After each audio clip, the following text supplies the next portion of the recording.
Tersisa hari ini ada kurang lebih sekitar 210.000 tenaga K2 itu. Nah, dari 210.000 inilah yang jadi problem. Karena ini belum terselesaikan, sementara pemerintah sudah mengambil kebijakan untuk menghapus tenaga honorer. Harusnya kalau kami sedang memperjuangkan agar yang 210.000 ini, saya sepakat dengan beliau, ini harus ada afirmasi. Afirmasi katakanlah misalnya, oke, mereka kalau kita afirmasi luar biasa, berarti mereka harus langsung diangkat menjadi PNS atau P3K. Yang jadi problem itu adalah tenaga administrasi dan polisi pamung praja yang ada di daerah. Pol PP ini kalau mau kita melakukan afirmasi, maka salah satunya itu revisi undang-undang tentang ASN. Nah, yang ketiga, para polisi pamung praja ini harus ada kebijakan. Saya bicara dengan beberapa kepala daerah, polisi pamung praja itu bisa ditangani oleh daerah, tapi dengan ketentuan harus ada petunjuk dari pusat. Mereka ini masuk dalam kategori apa nih? Oke. Nah, inilah yang dibutuhkan kearifan. Kenapa? Seperti saya selalu bahasakan, ini soal keadilan sebetulnya.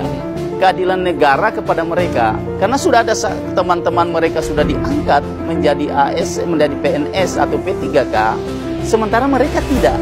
Nah, kemudian di dalam surat edaran Menpan itu kan sudah disebutkan bahwa sampai tahun 2023 pemerintah daerah dan juga pemerintah pusat itu harus melakukan pemetaan. Nah, ini belum dilakukan nih, sehingga banyak kepala daerah sekarang yang juga bingung.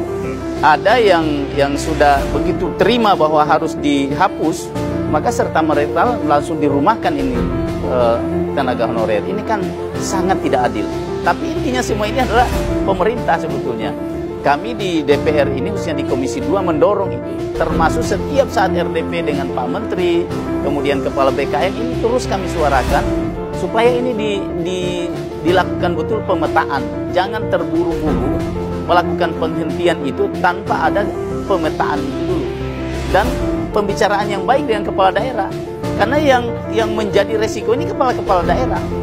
Ketika instruksi semua dihapus, diberhentikan, ini gejolak pasti terjadi di daerah. Harus ada kearifan sebetulnya, harus ada kebijakan wisdom yang sangat besar dari negaranya.